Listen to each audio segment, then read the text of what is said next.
I need a Santa Claus moment here also. Rob, we're gonna have to wrap this up. This will just take me just a very short. 10:35 that's. Okay, Supposed to be. this will just take me a short time. So with this is just an example.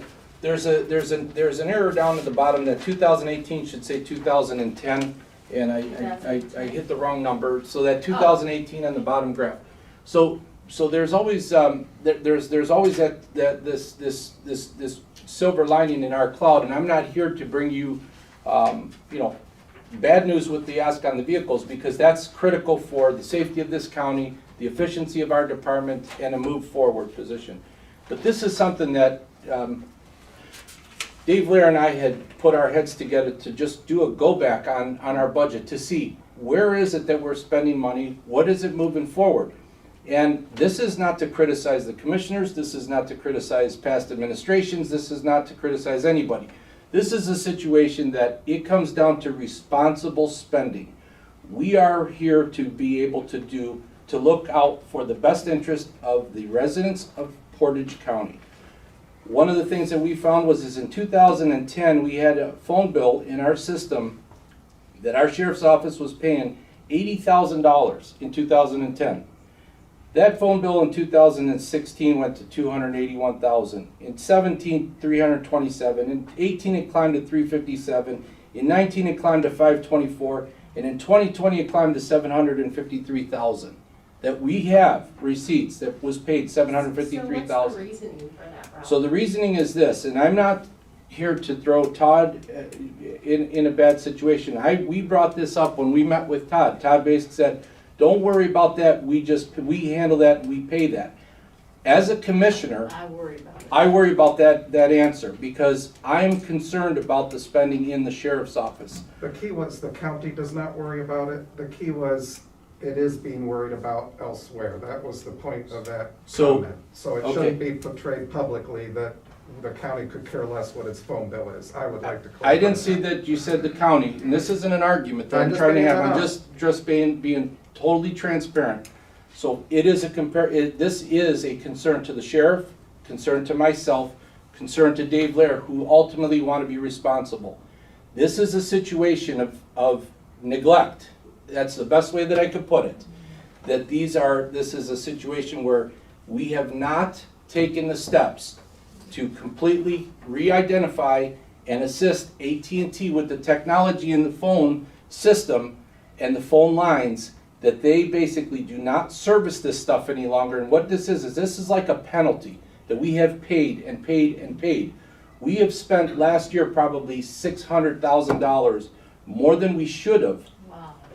And Did you and Joanne look into this? This is what was brought up to the commissioners last year and brought up earlier this year, that the phone system at the sheriff's office needs replaced. so Commissioner Bennett, So it's not that it's being ignored, it's not neglect, it's. So the county Commissioner moves Bennett, if I slowly can and say some this. things How do does get the caught phone off being guard. replaced though? But I'm not sure what that has to do with the issue that we're trying to get solved. and I'm going to today. tell you why. Because we are not going to sit and wait.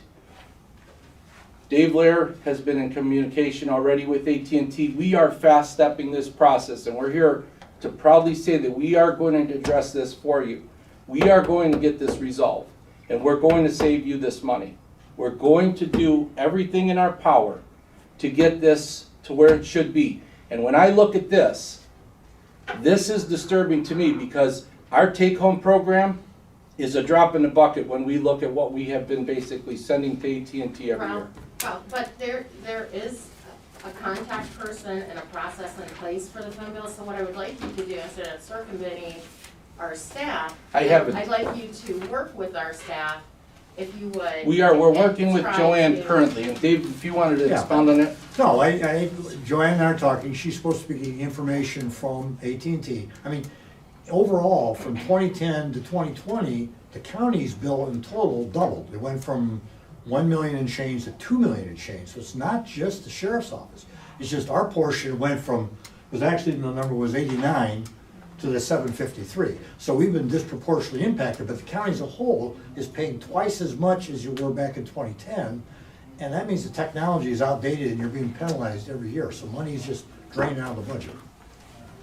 Well, Thank you. The county's phone system was upgraded in 2015, 15. so going from 2010 across, you are comparing it across two phone systems. I don't know how the phone became the issue for today, Saving money, I would think. Save money. and that's Saving- important saving everywhere. $300,000 or $500,000. That's paid important for this everywhere, house. but you're not going to make a phone decision today, I hope. No. No, I just wanted to bring it up to you to make you understand that we are going to work 100% for the benefit of the county and the commissioners.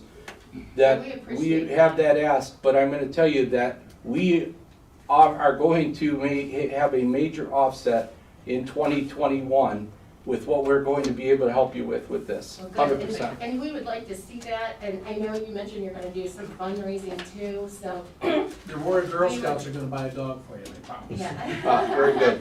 Okay, I am so sorry, but you asked for 15 minutes, you Yeah, gave me so- 50, and I've Thank got. you. So I guess at the standing end, outside waiting. we have a, so that we can leave out of here with some form of an understanding is this, is they had 90 of these vehicles, what, 2 weeks ago? Mhm. And they are down to 35. And I can tell you across the state, we are in dire need of vehicles. We have to be able to do something, but we can't delay this. And historically, most agencies get their budget for their vehicles issued in March.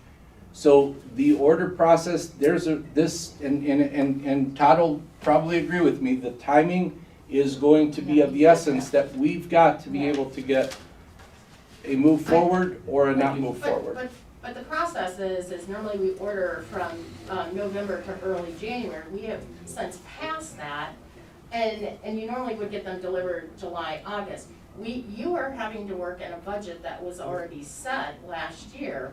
I mean, and I think you guys were involved, I'm sure Sheriff Doe shared with you the budget going forward. And so when you come in and you ask for all these changes, like I said, I know you guys have a comprehensive plan of the things that you want to do. It would be best if you come in all together as a package versus piecemealing it, because it makes it very hard for us to make these random decisions sporadic when we've already put a budget in place that we ask other elected officials to work within. And I understand coming in new, you have different ideas, changes, and just like any other elected official. But the problem is, we have a budget that we need to confine it. And I'm interested in hearing more, but coming to us at the 7th hour, and I know you were supposed to come in 2 other times, but I know duty calls and you guys had to cancel. But it makes it really hard for us to take a look at this without having time to observe this. It would have been nice if we would have had this ahead of time of today's meeting, because I truly haven't had time to digest this. But